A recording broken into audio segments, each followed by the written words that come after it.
Awesome, everybody. Thank you for coming today. And this is our second event for the Roundtable series. We did Irvine on Tuesday, and it was a great turnout, great topics. We don't know what's going to necessarily come out of today, but I'm sure it'll be interesting, and hopefully you guys learned something. I want to thank our sponsors, Candle Gates, JP Morgan, Mucker Capital. I'm going to hand it over to Mark, who's going to share a little bit more about Mucker, and then Tyler, who's going to share a little bit more about JP Morgan. Yeah, hey guys, just a quick one. I'm Mark Lee with Mucker Capital. Mucker Capital is a VC based up in LA, originally kind of one of the OGs in LA, but I'm based here in San Diego, so really trying to connect with the ecosystem here in San Diego. So if you guys are working on something or just want to talk or get any feedback, advice, happy to chat after. But otherwise, yeah, I'm around and we're happy to kind of support this event and other events. He wouldn't do this, but we did a deal with Mucker. They're fabulous. I was also I'm a former founder, and they were one of my early investors as well. So there's a whole kind of cycle there and a story there I have to tell at some point. I'm going to hand things over to Tyler, though. He's with JP Morgan. He'll tell you more about the space and what's going on here. Thank you. Appreciate it. So thank you, everyone, for coming. Really happy to have you all here and happy to partner with everyone on this event. My name is Tyler Lay. I'm part of our innovation economy team down here in San Diego. My focus is on later stage companies, Series A, Series B through exit. But I also partner with a lot of great folks on our broader innovation economy team down here. I have my associate Nikolai. I don't know where he is. He's back there in the back, helping me out. And then my colleague David Lowski, who focuses on earlier stage companies down here in San Diego. And then I have my two colleagues in the private bank who focus on founder and the personal side of your life, as opposed to the corporates, which we focus on. We have Katie and Austin there in the back. So that's kind of our core team down here in San Diego, focusing on the innovation economy and trying to do our part to build it out and become part of the community down here. This space, we've been in this office for about 2 years or so, 2021, Austin, and moved in here. And the goal of this space was to host events exactly like this and to be a space for clients to come in and for us to share ideas and make some magic happen here. So we are very happy to host you all, and with that I will pass things over to Tony and let you all get things started. So thanks again for coming. Awesome. Well, we're going to get started by way of introduction. My name is Tony Yang. I work at Mucker as well. And we're excited to have you guys all here. We do a lot of these events with the sponsors, with some of the people here in this panel. And we're hoping to do more of these throughout the year. So super glad you're here. We're going to get started with our panel discussion.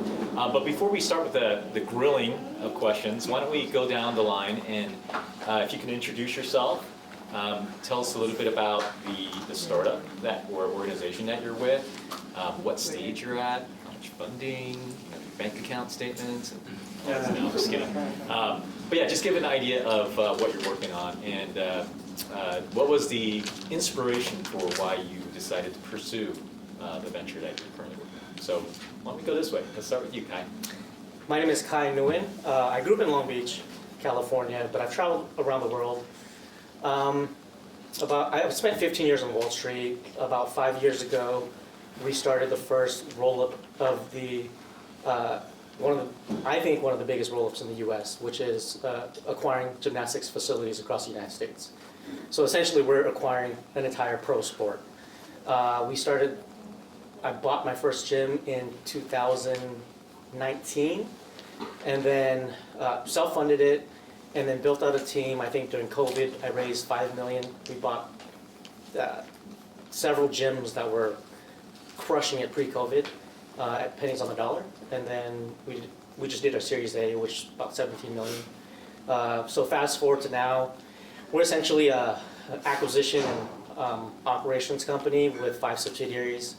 We have a insurance brokerage. We have a safety compliance SaaS company. We also have a kind of like a leasing, manufacturing Ninja Warrior business, and then also we just partnered up with a real estate company to basically buy all the buildings that we operate in as well. So that's that one, and then I spun off another roll-up, which is what we're testing right now. I'm doing a roll-up in the doggy grooming, daycare, and boarding space. Great. Yeah. Awesome. Hard to follow. Very impressive, awesome. I'm David Tom, the CEO and co-founder of Verse.ai. We're a customer engagement platform that leverages conversational AI and two-way texting to help big businesses engage and qualify and nurture their customers and prospects. So we work with big brands, think of companies like Home Advisor and Angie's List, and big solar companies, and kind of big national brands who are generating thousands or millions of leads per year, and we help them to automate that customer follow-up and engagement that they would normally do with kind of the old school traditional, dialing or email. And who here answers the phone from a number they don't know? I don't. Very few people do, but everybody sees their text and prefers that. 9 out of 10 people prefer that, and so we're really helping those brands leverage the power of SMS and the power and the authenticity that we can bring through AI these days to create a very kind of humanized experience and do it at scale very efficiently. We've raised $13 million. We're now profitable as of this year, and we started in real estate. I spent time as an engineer. I spent time doing a lot of different things that we don't have time for today, but I ended up becoming a real estate broker for a few years, and started generating leads myself. This is pre-Verse. And I would feed my team of realtors, right? I would say, hey, I got all these leads from Zillow, Realtor.com, here you go. And I would ask them the next day, hey, how did it go with these leads? And they'd say, oh, I called them once, and they haven't gotten back to me, so they just not be interested. And to make a long story short, I quickly realized there was an opportunity to help other brokers follow up with their leads, and knew that there had to be a better way to do this. So the kind of beginnings of the company was in real estate, and over the years we moved more and more upstream, working with much bigger brands, and realizing that the problem we were solving wasn't a real estate leads problem, but it was a consumer leads problem. And so we branched out to all industries now, and that's who we are. Cool. I'm Chris Sheng. I, on the startup side, run LeadrPro, which is a B2B software marketplace. Easiest way I describe it is like a dating app for B2B sales. We've raised like 1.6 in the seed round. We're profitable 18 months out since our beta. Did just a little bit over $250,000 monthly recurring revenue last month. So fast growing. We work with companies like Deal, Monday.com, Hired, and a few hundred other vendors on the customer side. Basically, we're matching them to potential prospects, facilitating the meeting, and then collecting that feedback loop afterwards to see if it's going to move forward, or if it's not moving forward. We also handle the objection reasoning, which can be useful data for our customers over time. So that's pretty much it in a nutshell. I'm Jonathan. I'm the founder of WeGive. WeGive's call it a fundraising and giving platform for enterprise and mid-market nonprofits, but we also provide, I think probably the only marketing automation tool in the space, and let these organizations really easily segment their database, send texts, send emails, send handwritten letters, etc., and then provide all of their supporters with a really personalized profile where people can log in, connect with their impact, and basically help these organizations give a really great experience to their supporters and increase their retention. So I think we've raised $4 million to date. We are aiming to be profitable in April, so hopefully we hit that. Probably 10 to 12 months out from trying to raise a Series A. So I'm Neil Senturia, and I think I came to the wrong meeting because I was supposed to attend an ARP meeting, and I ended up here. I'm semi-retired, and I ran 7 or 8 different companies as either founder or CEO. I ran those into the ground, and then I invested in another dozen, which I'm trying to help run into the ground as well. And I actually quit for a while, but then you all know, because you're founders, and couldn't get the syringe out, it was stuck. So I started one last company. I started a company which is interested in AI. It's nothing original, lots of people do it. And you can go, I'm going to give you this, because you only get like 45 minutes here, and I'm going to get like a sixth of that, so you get 6 minutes of me. But if you go to www.unicornhunter.ai, you will see that you get it. Neil Senturia 24/7.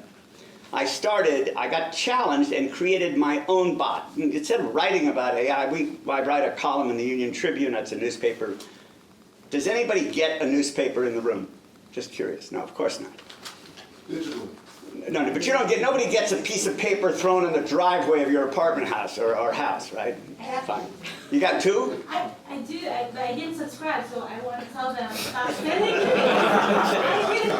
Anyway. But I keep on sending. So I've written a lot about a variety of entrepreneurial adventures over the last 12 years.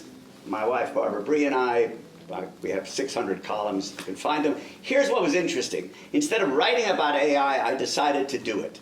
And I literally built my own personal bot. And now I'm going to take that and see if I can create, because there's no magic to the tech is not the problem is content. I'm going to see if I can solve strategic problems at the corporate level. So I want to do, instead of outward facing, I want to do inward facing. So the team Ford Motor does it with Microsoft, and I'd like to do it with smaller companies. Can you ask a question and find an answer that you didn't know, even though you think you know, you have all the data, you have all the marketing, you think you know it, but I assure you that the magic of these foundational platforms are really unique. Excellent. That's great. So I have a bunch of questions already prepared, but I'm going to go off script every now and then because I did a little bit of a background snooping for many of you on the panel, and there's some really interesting experiences that several of you guys have had. And so I wanted to ask about how that had shaped your entrepreneurial journey. So, for example, Neil and Chris, you guys were in the entertainment industry for a little bit. And David, you were doing real estate. So very different, or perhaps not so dramatically different, but definitely a departure from perhaps what you're doing today. Tell me a little bit more about the story about how you decided to move into tech entrepreneurship, and what were some of the key lessons learned or skills that you brought from your previous lives over into your founder journey. So whoever wants to jump in and start first, go right ahead. Okay, he's being reluctant. So it was easy to get into tech because I had been a real estate developer for about 9 years, and I built almost 2 million square feet of stuff. And you get to 1993, and it's not such a good time to be a real estate developer. And I was getting divorced, and then I had an epiphany. I met a woman in the back whose name is Barbara Bree. She was one of the co-founders of Connect, something called UCSD Connect. I'm sure you've heard of it. And I was a desperate individual, and she actually knew the difference between a server. I thought that was somebody at a restaurant. It turns out it's actually a computer. And for the last 30 years we've been together. We started 2 or 3 companies together. She's had her own history. So my experience of being in the technology business was I needed a job, and I followed her. Yeah, I don't think mine's too much different from that. It was like, I tried to cut it in entertainment for like 7 years and couldn't make it financially stable. Got involved in my first startup with a couple of buddies of mine from high school doing online tuxedo rentals. That's how I originally got introduced to Mucker in the first place. I was trying to knock on that door and just kept getting closed in my face.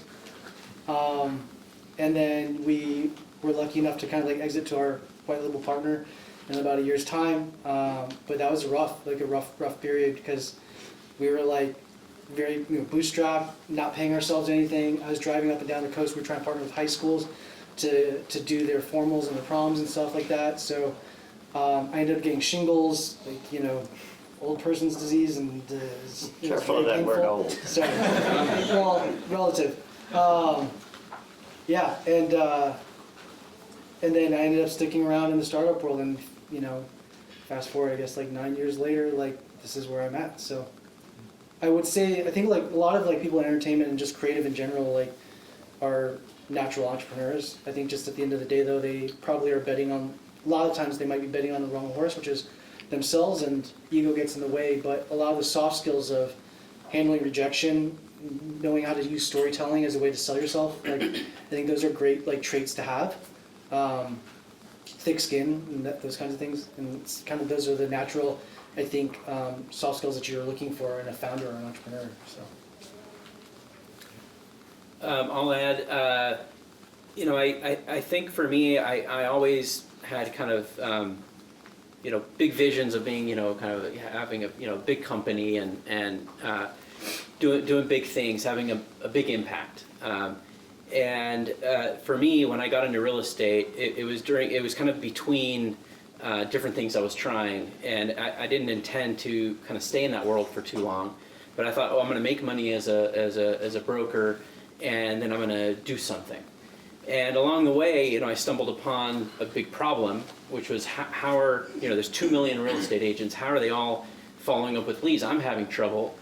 And so I think that, you know, that's how it led me to that. But that's also what gave me passion for it, which was, you know, something that I found a lot of successful entrepreneurs are solving a problem that they themselves have faced. Not everyone does that. A lot of people just see an opportunity, and that's great too. But if you're solving a problem that you have experienced firsthand, you're going to have more passion for it, more of an understanding for it, and just have a better overall, you know, context to how to go about it and create the best experience that you wish existed. You know, kind of be the change, you know, build the change you want to see. So I've always appreciated founders who kind of have leapt out into their ideas from their own personal experience. Okay, great. I have a quick question on that, real quick, if I can jump in. But like, how did you make a decision from like something that was stable to then like starting something where you have no idea what's going to happen? It started entirely on the side. And I found a programmer in India on Elance, and he just started building something, and it was super rudimentary. It wasn't like what it is today. It was like, hey, can we build an autoresponder, you know, and very, you know, starting very, very basically and or simply, and kind of slowly growing from there. And then when I first tested it, it was on myself. I was my first customer. And my agents loved it. They were like, oh my God, like, you know, you sent me a lead and it's already been responded to, and someone responded back, like, oh my God, you know, like we're getting engagement. Yeah. And that's when like the light bulb went off, and I decided to kind of spend more and more time, more and more resources, you know, building that out. And at some point, I started selling it to other agents for, you know, $99 a month, you know, something small, but it caught on. And agents were telling other agents about it, and that's when I realized there was something really here. And you know, I think when we were at about $500,000 in revenue, we that's when we went and we realized we could really raise money. And you know, Cliff, who Neil knows well, you know, helped us go to the Valley and, you know, raise some money. Cool. How long ago did you start it? 10 years. We raised money in 2015, the first time. Yeah. It's pretty abnormal. Yeah. Just had product market fit, so right out the decided gate, right? to, yeah, just product market fit out the gate. That's great. Awesome. Yeah, never had any problems. Never had any. No, I'm just kidding. Way too silent. Product market fit is a moving target, you know, as well. So that's something we've had to, you know, and you get to a certain level and then you realize, you know, if you want to go to the next level, you got to build something else. You got to kind of constantly rebuild everything. Well, now you're not a vertical software, you're horizontal for a bunch of different industries, right? Yep. Yeah. Awesome. Yeah, if we can double click on that, the whole concept of product market fit is just one of those things that we all talk about in the startup world. And like you said, Dave, it's very elusive. How have each of you guys found product market fit as part of your startup journey? What did that look like for you guys? I'd like to tell you a slightly twist on that. I'm going to encourage the group, especially the CEOs in the group, to listen carefully to the people who are not your CEOs or your executives. First company we started was called Atcom, and we were going to do kiosks where you could get your email. This is 1995. You weren't even born. So we have a company, and we build some kiosks, and we have some business, and we end up putting them into airports. and we're rolling along. I have a junior genius who I send to New York to install in LaGuardia. And he comes back and he says, you know, that's a lot of work. What if we took the software, instead of putting it in a box with a kiosk, what if we put it in a hotel room? Not my idea, it was his, $80 million later. So listen to you don't know the answer. You think you do. And when he came back on the airplane and said, and we sold it to Cisco. So you got to listen. That was our first business. And I've never lost that lesson. I'm a big listener to people who are not being paid what they're worth. If I could press you on that point, so you've got this additional idea from someone on your team, but at what point did you feel like, hey, there's something to this idea? Well, the initial idea, this is again because you're young, there was an article in Newsweek about internet cafes. This is 1994. It's almost the Pleistocene era. And I said, oh, internet cafes. Well, why don't we get them at the airport? It was pretty simple. My partner had an apartment building across the street. It was called the Egyptian, so we made it into the case, made it like a pyramid.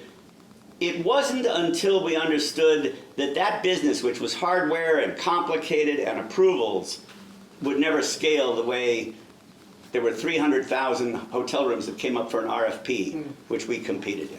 So we stumbled into it. I mean, I'm going to tell you that everybody's going to sit up here and tell you how smart they are.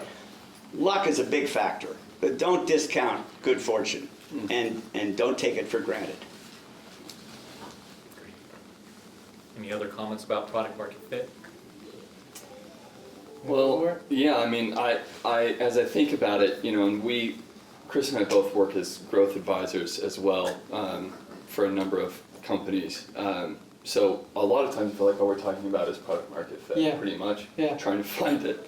And if I think about previous companies, like there was one company, Debt Market, where it was like we automatically had product market fit. It got acquired really quick. Then there was Market Riders, which is the first robo-advisor, and it was like that invented its own product market fit, but ended up failing to listen to customer requests and kind of got its lunch taken by Wealthfront. And then there was the big one in my past is Paystand, and that started out as tried to be a social commerce company, which is a complete failure, right? Everyone thought that everyone was going to be buying and selling all of their stuff on Twitter and Facebook and Pinterest, and nowhere else. And so that ended up pivoting to be like a really big B2B digital payments company. And that's not what the product was at all. And I totally agree with, I think it's pretty much just running enough tests with intelligence and conviction, knowing when, okay, that's not working, and then in between that period, just not dying, I think. Yeah, like failing enough times to get to like the market fit. Exactly, yeah. My current product's taken us I feel like it's taken us 4 or 5 years to find product market fit. Yeah, and I think that's like maybe the part that's hard for a lot of people when we've been doing these panels and talking to other founders is like, the thing that I see that's universally accepted is the way that the founders tend to think about failure as like a learning experience. And not everybody's built that way necessarily, from a general public's perspective. And I think when we deal with founders, a lot of it's not even about tactical or anything smart. It's about psychologically connecting to them in a way that helps them overcome some kind of fear. I don't know. I mean, Khai, David could probably chime in on that too, but Yeah, I mean, it's a unique like breed, I think, of like that's, you know, a personality type that something motivates you, inspires you to do it. yeah, I mean, for me especially, we're already buying businesses that have product market fit, right? Right. So our problem is looking for business model fit. So, for example, if you look at gymnastics or doggy grooming, we always want to go towards, at the end of the day, down the line, recurring revenue, right? And generally in those sort of businesses, you don't look at that, right? For example, if you look at a gymnastics facility, which if you guys don't know, women's gymnastics is the #1 female sport in the world. Nothing comes even close, right? By enrollment, by numbers, by athletes, bigger than women's soccer, WNBA, and people don't realize this. And so you go into this industry, there's 40 years of product market fit already, right? But then owners were allowing people to jump in and have their kids do, one day and then leaving. So almost like a cheap daycare. And that really ruins the experience from a business model perspective because let's say the kid has a bad experience and they're like, oh, I hate gymnastics, right? So we completely shifted the model around where we said like, you actually, this is a sport. You actually have to sign up for the entire session. We have a money back guarantee, but you have to do the entire 8-week session. And we found that our retention ratio like skyrocketed. Because like it basically removed all the frictions and all the potential reasons why a kid wouldn't like gymnastics, right? And what Chris is saying about like pain points and like, running into issues, like me personally, I love running into problems. Like I know as an entrepreneur, you're like, oh, I want everything to run smooth. The way I look at it is like the more problems I run into and the more problems I solve, the harder it is for the next person to compete against me, right? So even when I ran the gymnastics or even we're doing doggy grooming right now, like we run into problems every single day. And I'm like, holy cow, like how do I solve this? But the thing is like, you have to look at it from a perspective of like, this is just another bump. And if you overcome this bump, it's just one of, let's say 1,000 bumps that you have to kind of fix before it becomes a good business, right? Like a sustainable business. And so maybe you're competing against the person that'll quit after the 99th problem, right? So it's kind of like the Edison, whole experience. It's that 1,000, maybe it's the 1,001 problem that I fix where I become the dominant player in the market. So that's how I look at it. How do you pick the verticals?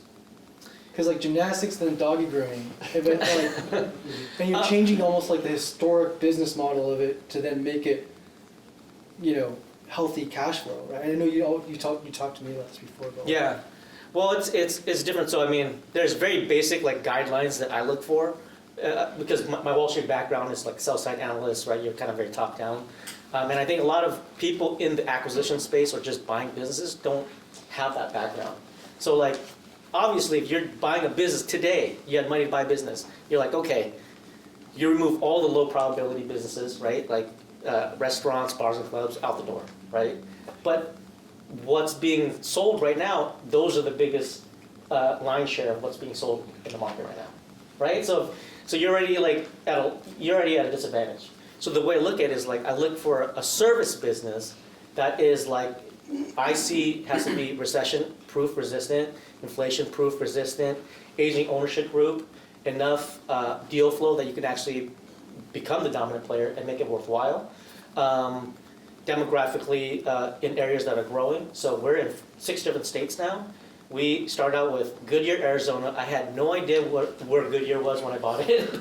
Like I signed the paperwork, I had no idea where Goodyear was.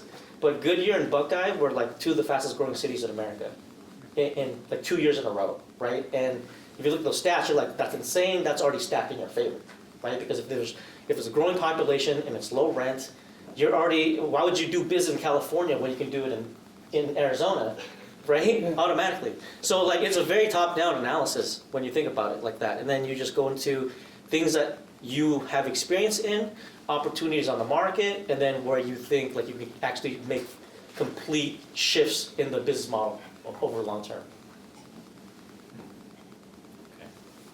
Okay. You mentioned overcoming challenges or embracing challenges and problems, and then John, then you were talking about or alluding to testing, and you mentioned the word pivot.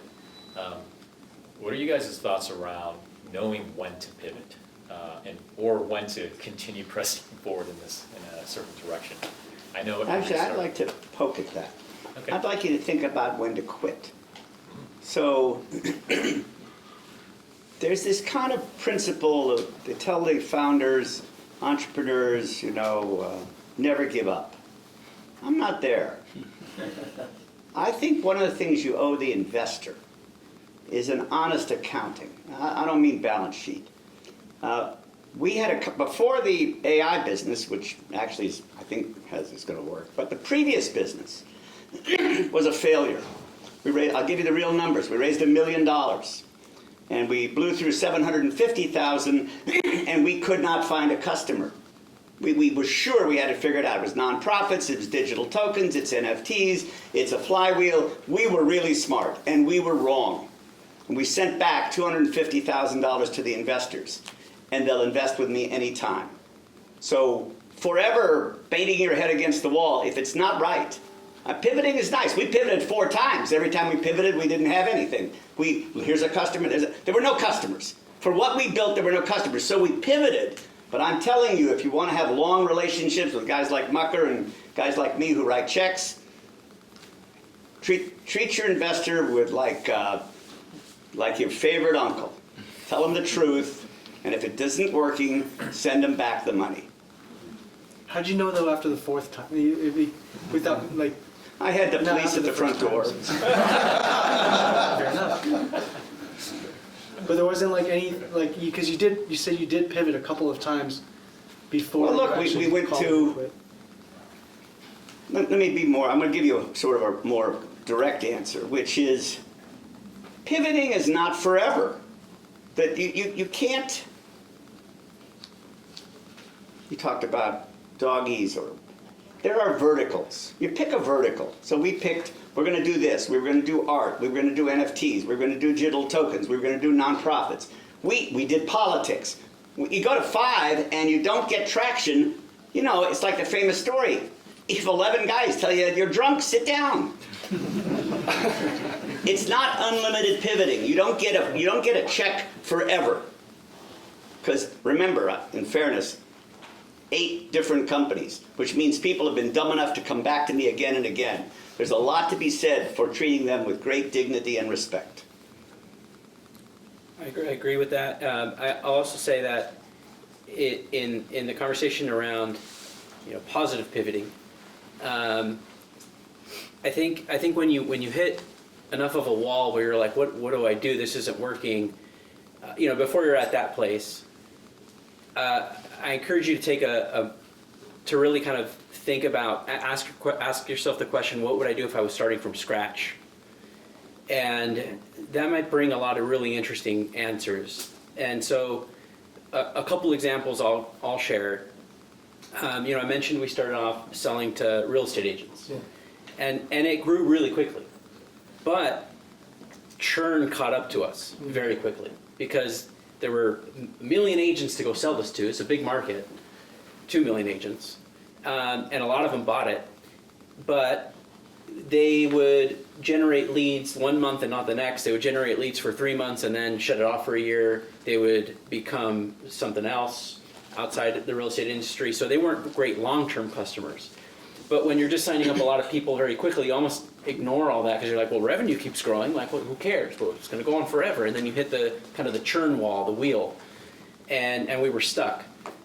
And we had a competitor that had popped up that we just like hated. We were like, oh God, like we always thought they were so good, And they hit the same churn wall, They hit the same thing. We both had like 50% of this market, And we were trying to figure out what to do. And we realized that we should do 2 things. We should go up market and spread our wings to other industries. And that took a lot of kind of doubling down. It sounds easy. Oh, we're just going to do this and this, right? Deciding to sell to the biggest home builder in America is very different than selling to the biggest realtor in San Diego. Very, very different. It takes a different level of platform, compliance, security, scalability, deliverability, everything, legal. But we went that route. We said we're going to go all in on going upstream. And when we first started, our average customer was $99 a month, and now our average customer is close to 6 figures a year and some millions a year. And so we have a very different customer base, very different, looks totally different. That transition period was extremely painful. It took 9 months to a year or so to transition, and revenue loss, and literally saying no to customers that wanted to pay us $99 a month still, which is super painful. Still to this day, when someone wants to pay me any amount, I want to take it, And it's really, and so like the power of no, right? And focus, and saying no, we're only focusing on customers that look like this. That solved, the majority of that kind of retention issue. And then spreading out into other industries took of course another leap of faith that this would work in other industries. We thought it would. and fortunately it did. It hasn't worked in every single industry we have tried, or not super well yet, but we've found those veins of gold that we're going after, and it worked out really well for us. Our competitor shut their doors, and they were doing pretty much the same thing as us, and they just decided to give up. And so, although I agree entirely that there's a time to move on, I also think a lot of people kind of give up 3 feet from gold. And if you give yourself the moment, the perspective to say, you know what I'm doing isn't working, but damn it, I've built something pretty interesting and pretty great, and this is amazing. And that was the conversation I was having with my brother and co-founder Avi, when we were kind of, what do we do now? We're not going to be able to raise money if we're just churning all our customers. And Avi would tell me, because he's our head of product, he'd be like, but what we built is so freaking awesome. Like, look what it does. Like, it has full conversations, and there's got to be something here. And that's what opened our eyes. That kind of hope and that optimism is what allowed us to open our minds and say, we should just sell the same product to much bigger companies, even if it takes us longer. And why not sell this to a mortgage company, a home services company, an insurance company, healthcare, universities? And fast forward, and we've done that. We have a new set of challenges. But that got us through. I'm curious because you're obviously simplifying a very complex issue, right? When you pivot like that, basically turning complete directions on the ship. How did you? Because my problem's always been this: is like, how do you convince your team of that vision, right? Because you can do it, but then does your team go along with you? Yeah, a couple things. One, not everyone made it to the next chapter of that trip. Right, there's people who are great here and wouldn't necessarily be great for the next chapter. We've always been very, very transparent. To this day, we our monthly all hands, we're sharing everything. We have about 100 employees or so. We share absolutely everything, and we tell them what's good, what's bad, what's ugly, what our goals are, and we align annual incentives, bonus to the kind of core mission. And so, when you kind of blindside people and go, we're changing course, they go, oh, like, this guy doesn't know what he's doing, and oh my God, and this chaos, and I see that a lot. When people are updated much more frequently, and you tell them, look, the churn sucks, we're losing a lot of customers, what are we doing about it? And we would have like groups that we put together from all the different departments to help solve churn before we pivoted, and we couldn't. So everyone was sort of already bought in and invested in solving this. And then we said, hey, we still have money. We've built an amazing solution.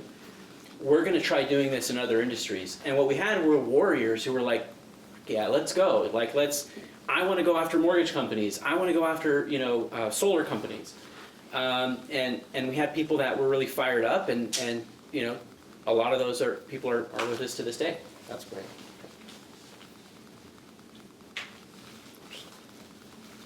Anything to add, Jonathan?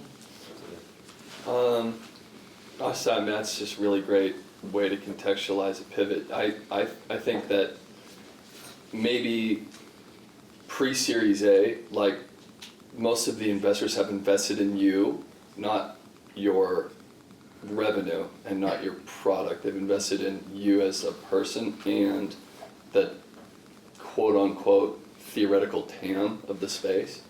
And so I think at that level you kind of owe not dying to them to the best of your ability, right? I don't know if you would agree, but if I think when we got our first check, we were a completely different product. Portfolio style, like democratized donor advised funds, basically, and it was really obvious from like the unit economics, this is not going to work. We're going to need to raise $40 million to get this to maybe even have a chance at working. And once you talk to enough people in the space, I think it's mostly a journey of learning about the space that you're in, the people that are in it, what the actual stuff that they need to do is, what those actual jobs are, the actual problems, the motivations, the current providers, and it's like, oh, this is a whole environment, and there's a very clear path here to providing value. which is I think a lot of people forget that, at least in software, right? You're just replacing work, ultimately. So you have to provide value in a way that people are willing to pay for it. And I think that does come down to testing a lot of different conversations with a lot of different people, I guess. Is that fair? Yeah, I think so. I mean, I think like, I think all of it is just iterations on having enough conversations at every stage to continue to learn. You know, if you don't have customers, talking to who potentially a customer could be, look like, and start off with the closest people in that circle and then work your way out and out and out to colder ones. And then just being receptive to what they say and then understanding their pain point in the way that they talk about it. And I like to always do this every quarter, but like go out to new potential customers as well as our existing customers and ask them, hey, are you dealing with these pains that we're solving for? And then how would you scale it on a pain scale? You know, if somebody's only scaling it at like a 1 or 2 out of like 5, and 5 being an extreme pain, you're probably not gonna have an audience that's gonna pay you for it, right? It's like not a big enough problem. And we talk about this a lot of times about like, do you have a vitamin or do you have a painkiller? And I think sometimes also like, you know, we see a lot of founders that are selling a vitamin and they're wondering where they're getting stuck and they're trying to sell it to their TAM. And I don't think enough companies do this, which is like truly understanding your markets as to where your product is actually today. And you probably have experience with this, but like doing a true like TAM, SAM, SOM analysis. So knowing what's your total available market in the large scale of things if you have a perfect product. But then like when you launch, you don't have a perfect product. You launch with, you know, usually a shell of what you want it to be. And so what is that obtainable market today? And I think of it in the timelines of like 6 months to a year from now, what can I actually obtain from the market? And what percentage of it is achievable? And then you're working your way out there as you evolve the product to larger and larger markets. But in order to do that, I think it's an iterative feedback cycle because in my mind, you're never actually going to reach your TAM. Like you're just incrementally getting better with the product, listening, and then expanding your market as you improve the product based on that feedback loop. And you probably like live this part of it too, going through it, running into it with the real estate realtors, and then expanding from it. And I'm sure you guys probably have a much more thoughtful process as to like how you attack each vertical. For sure. We have kind of, like Khai, we have kind of our guidelines, what we look for, matching our ICP. Yeah. Companies that you know generate a lot of consumer leads, that sell high ticket items, that require a human in the sales process. So it's not just like they can click and buy something online. So that's why, you know, services like home services and solar, you know, and others do well for us. One of the things I want to just add to that when you're talking about, you know, providing value is one of the biggest mistakes that I see a lot of my friend founders make early on is not making the value obvious to the consumer you're selling or to the customer that you're selling it to. A lot of us build amazing products and then we hope that people will appreciate them and understand, well, this definitely is helping you out. Like it's got to be helping. And we, I'm saying this as someone who made that same mistake, until just like honestly 2 years ago, where we were like, we're going to invest in having a BI tool to basically showcase all of the analytics and hey, what percentage of the leads that we talked to responded, how many were qualified, how many booked appointments, all this stuff that we thought they would, they're big companies, they must track this obviously themselves, right? No. And so showing it and making it really easy for someone to see the value is in equal parts important to the product you provide. And I can't tell you what that's done for retention and expansion, because it is so easy for a customer, you're laying it up for a customer service rep to have a quarterly business conversation, right, that they set up with customers and say, hey, it's time for your kind of quarterly review, let's review it. And they just pull up their dashboard and they say, look how much came from this, right? Look how much revenue you made, look how much money you saved, look how much money you, look how much time you saved, money made. There's a 3, right? The money made, time saved, and money saved. So if you can show them that and make it really easy, you're showing the value, And then every time your service messes up or doesn't work perfectly, or there's a feature that they get really adamant that you should have, you can point back to, but look at the value you're getting from it. We're going to keep working on this, but here's the value. That really helps. You mentioned like ICP. I think that's something that I think when we work with some portfolio companies, like, and with you too, Khai, is like, there's a definite discipline that not every founder has of like understanding your ICP and who your actual market is, and like, yeah, like not having these wide lenses. How do you kind of like cover like how you make those distinctions, but like how do you, I guess, stay disciplined and not having a wide, lens and like just saying everybody could potentially be a customer? How do you say no to the $99, wrong ICP fits? Because I think like that's something I just see a lot of founders do struggle with, is like the saying no, but also knowing where their lane is and figuring out and staying in it. It's hard. It's hard to say no. Yeah.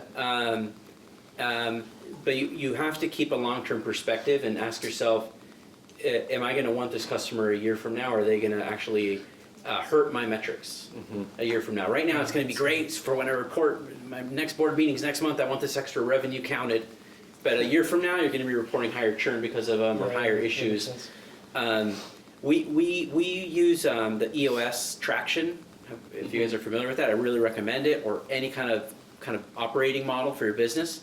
And that we have quarterly executive meetings, and we actually redefine it or confirm it, every quarter.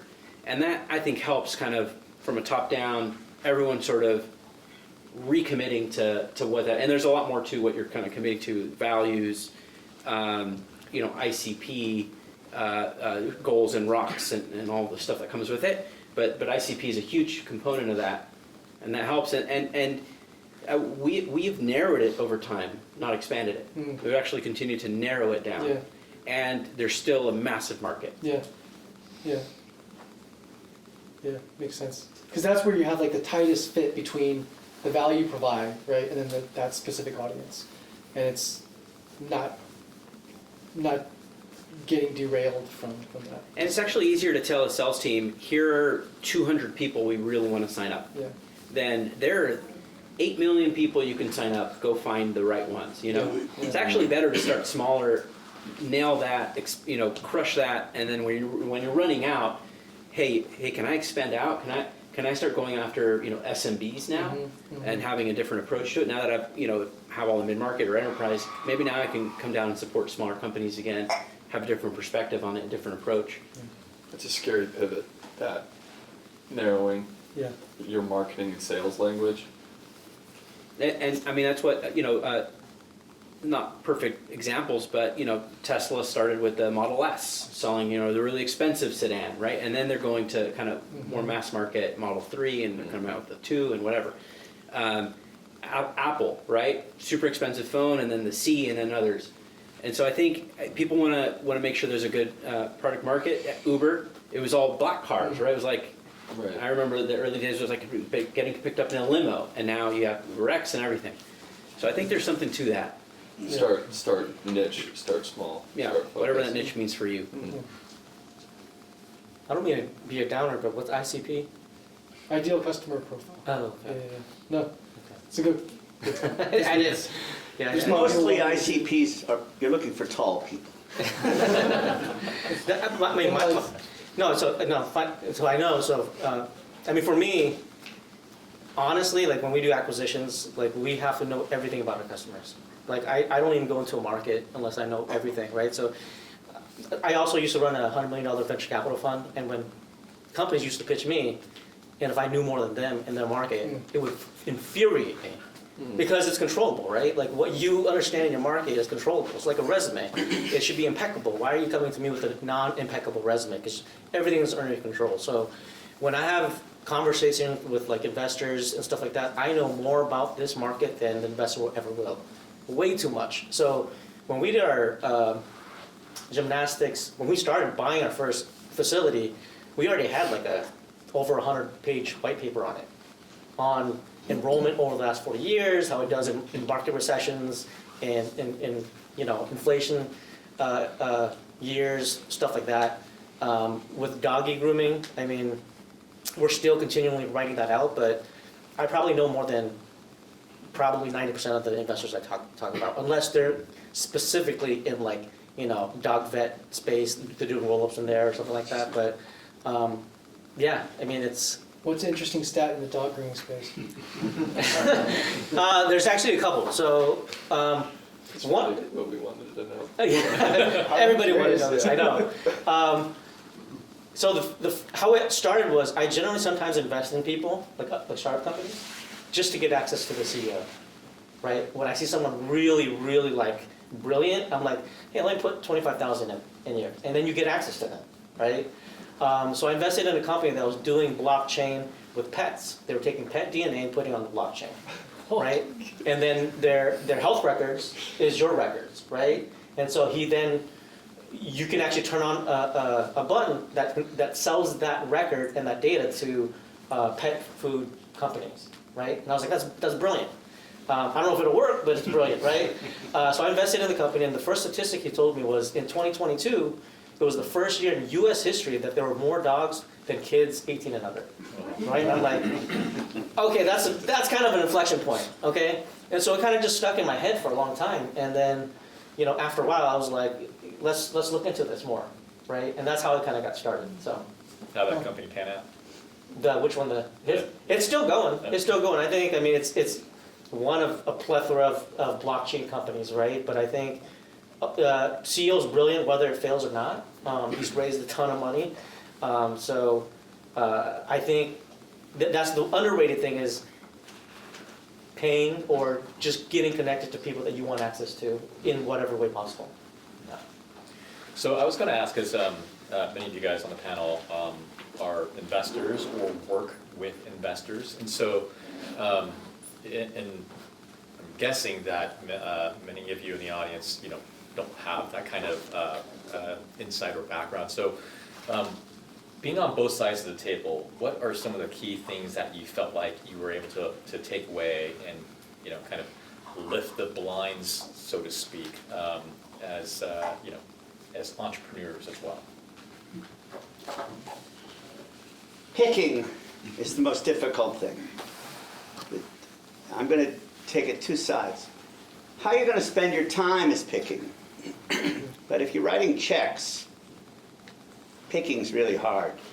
And I mean, it's classic. If you read Information or TechCrunch or whatever, last year, I wrote this in a column, last year, that's 2022, 3,200 startups went out of business.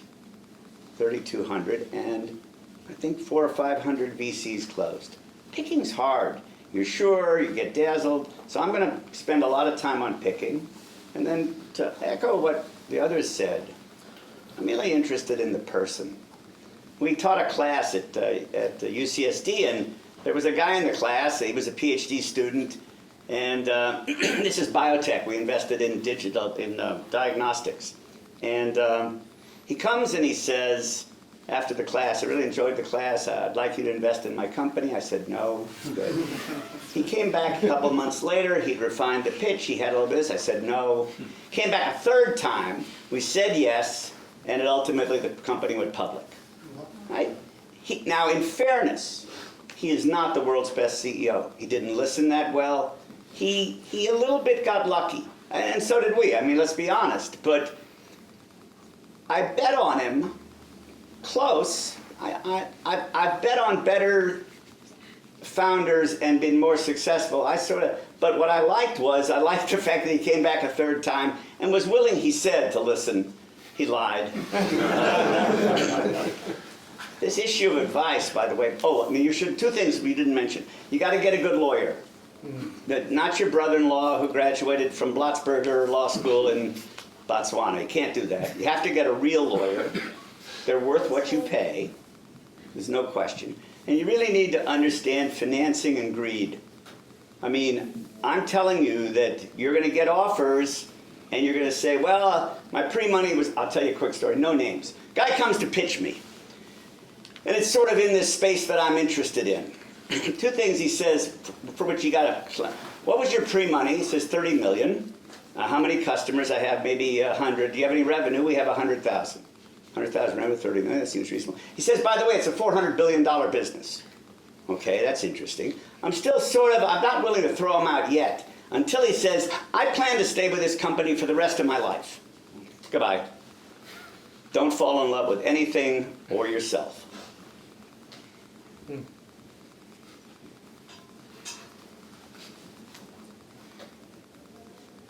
Well, I'll add something.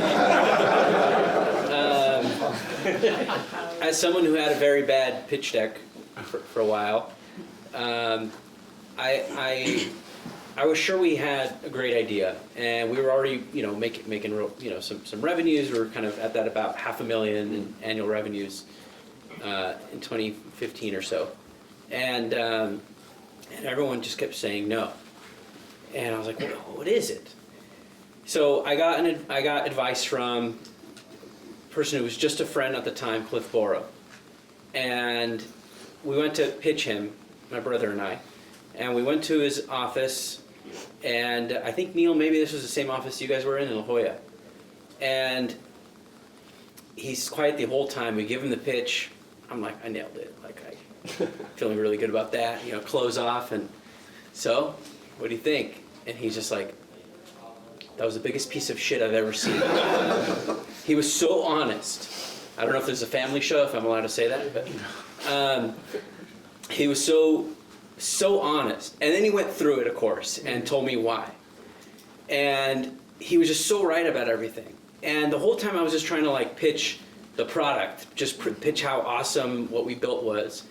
And Cliff is a master storyteller, one of the best there is. And that's what I learned. And not limited by the truth. No. Like GPT, he can hallucinate. But he helped us really frame the story in such a, just logical way. Now I look at it, I'm like, well, of course, He's really good. I want to add one more thing about decks. This deck thing. First of all, for decks, there's only 12 slides. You go to Guy Kawasaki, it's the same 12 slides, don't make it up. It's very simple. Once you do the deck, it doesn't matter how the colors spin and it rotates, you should put it in a drawer. The best pitches that I've either received or the likelihood when I got money was when I didn't use the deck at all, I just told the story. So there's whole people they get paid to make pitch decks. Yeah. No pitch deck. You can have, and they don't have to be beautiful, you just have some bullet points, and 14 point for old people who can't read. No six. Don't get lost in the deck. Do not. The deck is nice, it's sort of a blueprint. We built a house, we got approval to build a house, and we threw the blueprint away and we built what we wanted. So I'm not a big fan of decks. It's okay, and I admired the deck that he got built, and it's true that Cliff is a master deck builder, but I'm not on decks. I want to hear your story, and what you're looking for in the first 4 minutes, don't race through the deck, is you ask me, does that make sense? Do you agree? You need engagement. What you're trying to do is have a conversation, and if you never get to the last slide, that was a great pitch, in my humble opinion. I agree with you that the deck shouldn't be a bunch of words, and then you're just kind of repeating them. It should be, I agree with you, a framework, and it should be a very conversational experience that you're having with an investor. And don't rely on the deck alone. It's really the story, and it's the narrative, and it's the order, the kind of logical order that you kind of, paint the story of the opportunity. And I do encourage people to get help doing that. Story first, deck, I agree. It doesn't matter how pretty it is, but everything comes down to how you tell it. I'd say as an investor, the one thing I always asked was, give me 3 reasons why I should invest with you. Right? It's almost like a shouldn't. Shouldn't. Yeah. And if they can logically reason those 3 things out, I respect them. Right? Sometimes I've had entrepreneurs that have reasoned it so well, I didn't invest in them. But I respected them, right? I respected them.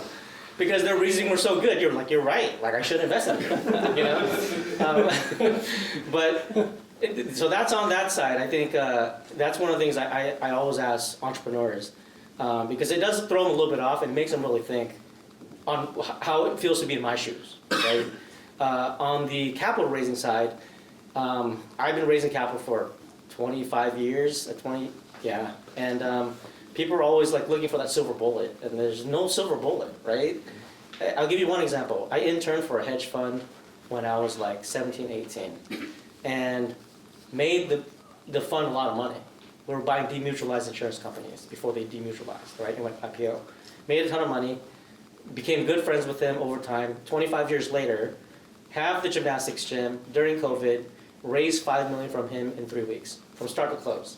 So they're like, how do you build a relationship, raise capital? I go, 25 years. That's what it took, right?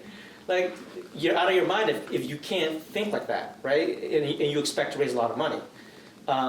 And the other thing I've learned just happens over and over is the people you think are going to give you money are not going to give you money. The people that you have no idea that is like third degree separation from you is the people you're going to raise money from. You know, I remember I raised the money. I was adopted Jewish. I asked my Jewish father for some of the capital, and he was like, hell no.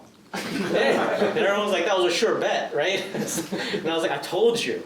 I knew that wasn't going to happen. You know, it wasn't going to happen. But I had someone introduced me to this guy, and he's one of my biggest investors now. We went hiking, and then, you know, he just asked me what I did and whatever. And in the hike, he wrote me $1.5 million check. Stay with us for a minute. So the very first company, I'm at a ski resort. The lift takes 7 minutes. In the 7 minutes, I pitched this one guy on the chair with me, and he also exactly wrote a check for $1 million.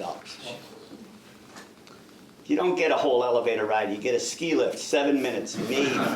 And this elevator, you gotta assume it's a 3-story brownstone. You better talk fast. I just wanted to, mine was 1.5 though. You got it. Whatever happened on that hike? I'm just kidding. All right, final question before we open it up to all of you to ask any questions. I'd like for each of you guys to contribute to this one. You've all been you're all serial entrepreneurs. You started, past companies, ran past companies before. What's your one key advice that you would tell aspiring entrepreneurs? We're going down the line. Sure. Start with Khai. Okay.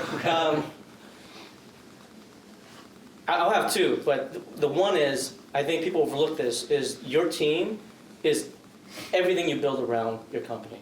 I mean, I'm talking down to strategic lawyers, to your payroll company. I have a payroll company that's also a roll-up. The guy is rolling up payroll companies, right? I've known him for 15 years. He's done every single one of my startups. And when I missed payroll on one of my companies years ago, he funded my payroll for 3 months. Nobody does that unless you have that type of relationship, right? It's insane. Like, no one does that. You think Paychex is going to do that for you? No, absolutely not. So people overlook those vendors that you can build those long-term relationships with.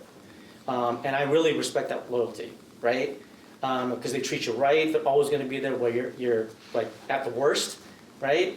And then secondly, this is more personal, but it's a fucking lonely road. Like, I can't even imagine, there's a whole book on it, right? It's like, it's fucking lonely, dude. Like, even the people you think are like your best friends, your partners, it's like at the end of the day, at some point, they're gonna let you down. At some point. And I've had amazing partners, I mean, but at some point, they're gonna let you down, and it's like, it comes down to you. And that's all I can say about that, so. I had something great I was going to say, and then I was remembering all the people that let me down. He's right. So right. I think the biggest thing is to have a long-term view, because what's caused me the most anxiety, and I'm an anxious person in general, but like what's Jewish, giving me... what do you expect? Yeah, also. I knew I recognized you. What's giving me the most heartburn is like the monthly report right? What's the monthly data going to show? The monthly revenue, the quarterly, the next board meeting. Of course, it's important, but you have to, as a CEO, you have to be able to elevate yourself outside of that. Trust that your team is executing on getting the day-to-day stuff done, and maintaining a long-term vision, a long-term view, and that goes for the ups and the downs. You know, for the downs, for obvious reasons, you can't let it get you too down and suck you in and get you depressed. And by the way, I've done all that, but that's what I've learned from it is you gotta step outside of that, have a bigger perspective, and realize that this too shall pass. That there's going to be better days. That recessions turn around. That everything swings from one side to the other constantly. Interest rates, everything, and so keep a long-term view. Also, when things are going really well, people get really cocky, people get really overconfident, they start spending way too much, they start treating people differently, and the pendulum swings too, and then they look like fools and are left with no choices and maybe no loyalty. So keep a long-term view, because it'll help you on the ups and the downs. Does this happen to you when things are going so well? You get paranoid. Yeah, absolutely. It happens to me all the time. I'm like happy when I'm more nervous. Yeah. Oh my god. Yeah. Like I was like, we just doubled our revenue. Never had things What's going on? What's wrong? Shoes about to drop. Yeah. Yeah, man. This just reminds me of what you just said. It's like, this too shall pass. It's like, I saw that on What Inspired This, which was the Hollywood Roundtable, and Tom Hanks saying that. Saying, the pendulum swings both ways. So when you're thinking everything's going great, it's going to pass. And if it's going horrible, it's going to pass. And that's, I think, like the biggest thing that I try to tell founders, and what I tell myself is like, this whole thing is a marathon disguised as a sprint. And it's like, you gotta go 100 sometimes, and you gotta sprint sometimes, but just keep perspective that you need to have enough endurance to really last. And outside of, I think, like when you have some semblance of market fit, or like if you're not delusional in the fact that you have no customers and like the whole nine, but like if you do have some semblance of market fit, it's just really doubling down on the things that do work, and then being super disciplined and focused on those things, and continue to push those until they stop, and then being prepared to do other things that is going to allow you to then level up to the next thing, and knowing that will always be iteratively happening. And I just think of some of the past panelists, like we've had, founders and CEOs from publicly traded companies, and the one takeaway that I've seen is like the way that the problems impact us psychologically as entrepreneurs or founders never changes. The scope and the size of the impact will evolve and change, right? Like, you don't solve this problem, 1,000 people might get laid off, but how we feel about it doesn't matter if you're a first-time founder or you're a 20-year vet CEO, like, of a publicly traded company. The way that it impacts you is the same, and the way that we deal with it and handle it, I think, is we have to be prepared for that. It's good. I guess my advice for aspiring entrepreneurs is probably don't. Usually. Because usually the people that don't care will still do it. For someone that has just started something, I'm not sure what my one piece of advice would be. I guess get a transcendental long-term purpose and focus on stewardship, probably.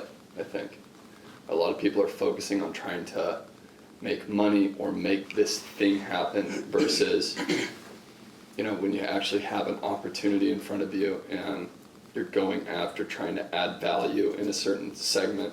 I think kind of combining what you guys have said, kind of a long-term focus on stewarding that well, which is a little bit of a different mind shift, but problems are treated differently when you're focusing on long-term stewardship versus hitting a quarterly goal or something like that thing. So I've written 4 books, and the very first book was called I'm There For You, Baby, The Entrepreneur's Guide to the Galaxy. The book has 221 rules. You should buy it sometime. I'm going to give you, this is the magic, here it comes. You came 3 rules. The first 3 rules are the best rules, rules 1, 2, and 3. Rule 1, return every email and every phone call. I don't care how famous you are, you're not that famous. Every email, every phone call. Number 2, networking is a profession. Become professional at it. Learn how to work the room. You can go this way, that way, but you must, networking matters. Number 3, the most important rule in the book, pay close attention. You must go to every meeting and every event, particularly the ones you are sure are a total waste of time. And you got to think about that one. Because psychologically what happens is when you have no expectation, when you're available, stuff happens. Okay, It's a good way. great. All right, we have a little bit of time for questions from any of you. So feel free to stand up and shout out your question this way. Go ahead. Do any of you regret raising venture money? I mean, yeah. I do. I wouldn't take venture money. I've been on the other side of the table, and just not a big fan. The one thing I will say is there's a lot of ventures, and I'll get a lot of heat for this, that say they're strategic when they're not. I think there's almost no strategic investors up until maybe Series A. So anybody before that is definitely not strategic in my opinion. So I have one question. For example, when you started, how did you realize that you required an investor, that you were in a good state for looking for investors? Yeah, I don't know. I mean, I was running a growth marketing agency, which then led to what I built now. So we had market fit, but in a manual service-based way. And so we raised capital for us to just to shut that down and focus on building the automated version, which was a risk. It was a bet because the agency was, I took a pay cut to now because that was a better lifestyle business, but it wasn't scalable. So that's the reason why I did it. But to that point, I spoke to Khai about this. I've spoken to, on the last panel on Irvine, we talked about this too. And I was very conscientious around how much I raised. And I still own 51% of the company. And that was, to me, when I spoke to one of my mentors, he really ingrained it to me as like, what is the financial outcome you're looking from this? And that's something that I think we don't always talk about or necessarily think about as we probably think about as founders, but we don't talk about it as much. I think what financial outcome are you looking for, right? And what does that financial success look like as it relates obviously to buying into the idea and obsessing about the problem. But then you can use that as a way to figure out optionality for you of how you run your business, right? So that's where, for me, not diluting to the point where I have a minority share was really important. So I don't know if that helps. Yeah, dilution doesn't matter, in my humble opinion. So I like the VCs. I've had several, and I've had angels, but the best one of all was we built a company, and our investor became In-Q-Tel. In-Q-Tel is the venture arm of the CIA. We built software that's currently used, mesh network software, at the CIA building. It was one of the best experiences I've had. They were fabulous, truly strategic, came with a customer, no aggravation, and always looks on your resume when you say the CIA invested in you, although they did have to fingerprint you and other things. It's a little complicated. Had a wonderful experience, so I'm not quite of that mind. But pick carefully. If you can pick Mucker, you got a winner. You're looking for somebody that's semi-rational and gives you good answers and doesn't waste your time. And I don't think you have to raise, a lot of founders say, they have the mindset of, I'm going to have to raise. I don't think you have to. I think it depends on the scale of the vision you have and how long it might take to get from kind of idea to revenue and to profitability, et cetera, and have a real plan around that. Also, if you could start growing profitably, looks like you're doing right now, amazing. And then you have options like banks. I can name one. That can help you and without dilution, right? So you can have more options, and in today's market, you're going to have more more investors looking at you if you're already showing you can, spin off some profit. Yeah. Yeah, I have like more VCs reaching out to me now than ever, hearing through us from our customers, or I don't know how they find us all the time, but like, yeah, I've had like conversations with like the top 3 or 4, and we don't have a deck, we don't circulate a deck, it's all just sharing where we're at and what we're doing and why we're doing it and then where we are. And I don't know if we'll ever raise necessarily again, or if we do, we have now our choices, but yeah. Next question, if any. Going once. Oh, okay. So as an entrepreneur, there's a lot of different challenges that I'm sure you guys have faced, whether it's a team or finding product fit or funding, etc. I was just wondering how you handle those challenges and what kind of things really got you through some of the hardest times that you've really come across in your own path.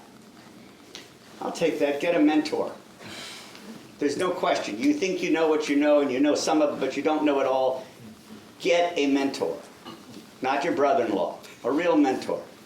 That's critical. That helps you get over the humps. You got to have that. I'll piggyback that though, because easier said than done, right? I believe, and I've done this several times, you can trick people into mentoring you. You can what? You can trick people into mentoring you. You can trick them? Yeah, absolutely. I do it all the time. So At no time will my hand leave I'll my give you arm. one example. Like if you meet someone that you're like, I want this person to mentor me, and so you build rapport, you add some value. Generally you don't go, hey, can you be my mentor and I your mentee? It doesn't work like that. Yeah. So I generally just go, hey man, is it cool if I just call you anytime if I have any questions? And they're like, yeah. And I go, no, I mean like call you anytime. And they're like, yeah, absolutely. And I'll just call them at like 1 a.m. Right? Like, so that's just a test of kind of like, do they really mean what they say? And I mean that a little like jokingly, but I do it. And it's vice versa. When I tell people that, I really mean it too, right? So I think there's a lot of ways for you to find mentors where they're like actually mentoring you, but they actually don't even know it. Yeah, that's for sure. Step outside. So I'm going to take a slightly different point of view on that. I'm okay with the 1 a.m. call once. If after we meet you don't listen, I'm gone. Because my view is, now this is a little bit, I'm sure it's a good mentor, sort of like Visa, it's priceless. I guess that's our MasterCard, I forget. I'm big in if you don't listen, I'm gone. And it matters. By the way, hearing is not listening. I demand an engagement from the mentee, I guess, or junior partner, whatever. It's serious business. And it can't be a drive-by shooting. You have to have a set time, you gotta focus on it, come with a set of problems, gotta listen. Don't listen, you won't get the mentor. And the best mentors, they're available, but they don't grow on trees. They're in demand, if they're really good, if they really listen to you. And you can be a mentor without understanding your business. I wouldn't know dogs, I hate dogs, we have a cat. But if he comes and gives me, as you've done today, which is fabulous, I could add value. I don't have to understand his business. What I have to understand is him in his business. So, for what it's worth. I'll add one more thing though, not mentor related, is like, what I do personally is like, I do cold plunges every morning when I'm at home. I appreciate putting myself through painful situations or uncomfortable situations because I've found that it helps me make like difficult decisions throughout the day a lot easier. Like when I've had to let people go and stuff like that, or like have those kinds of tough conversations with individuals that aren't pulling their weight, like that sucks. I mean, there's no easy way around it. And some people are better at those things, but for me, it's not. And so like if I put myself starting the day through an uncomfortable thing, it actually does make those things easier for me to deal with. I don't know if that helps answer your question from a very like personal standpoint, but yeah. My answer was that to have like a transcendental purpose and have long-term view and stewardship of stewardship. And so I think when you have that and you realize like, and you think about any major problem or hiccup or whatever's happening in the business, and then you remind yourself that you're living in 2024 and you're a founder of a venture funded company and oh no, well, I can't hire the right person. It's like, okay, yeah, that's actually really not a big deal. That's like massively not a big deal. Like there's half the world doesn't have access to clean water. Like there's people having some real problems. And the little tiny problem I have here on firing this person that's actually taking advantage of the team seems really small. And so I think having a way to zoom out and see how small your problems are makes them really easily overcomable. I'll add one last thing to that, which is, and I got this advice from a mentor, which is For free, or did you trick him into it? some options. Get some space and like go on a vacation. I know it sounds crazy, like, oh, we're having an existential crisis. I don't know what we're gonna do. We're gonna run out of money. We're gonna whatever. You should go to Hawaii. Literally. And and it sounds crazy, right? Because you're like, no, but I'm stressed out. I got to solve this problem, you know. That's a really good mentor. You should really go like get out of here. Like That was the mentor's advice? the problems are still I going to just be have a here. question. Did he buy the ticket? No, So he sent you to Hawaii but didn't pay for the airplane well, ticket. the company did. That's a whole nother subject, gentlemen. But getting yourself the thinking space, because when you're just in the trenches, it's hard to think, and you're going to actually react differently, and you're going to the solutions won't all come to you naturally. And I could tell you that 100% of those trips to Hawaii, I've taken quite a few over the or wherever they were. They always resolved, the problems were always resolved. By the time I came back, I got the perspective of this isn't that big a problem, or there's this way to solve it, or screw it, what if we pivot this way? You need to give yourself thinking space. It doesn't have to be a big trip, but just go somewhere for a day or two, step out of it, let your team keep running the business for you, and give yourself the space. Yeah, one thing on that is like I do that daily with going to the gym or doing walks in the middle of the workday.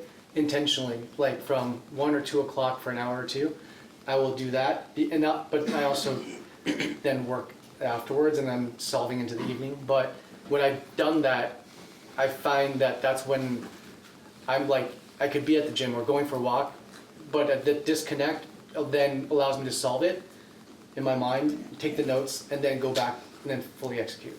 I do that same thing, Yeah. middle of the day on Yeah. purpose to Yeah. kind of reset. Yeah, it's like the mini. That's like the mini Hawaii trip, but like it's so. I think it about helps. Hawaii on my walk. There you go. That's good. Anyways. All right, we're going to wrap up because we went way over than anticipated. Our friends here at JP Morgan is kind enough to host a happy hour. So I believe many of the panelists are going to stick around. So if you have questions that didn't get answered, feel free to approach any of these nice gentlemen. But let's give our panelists a round of applause.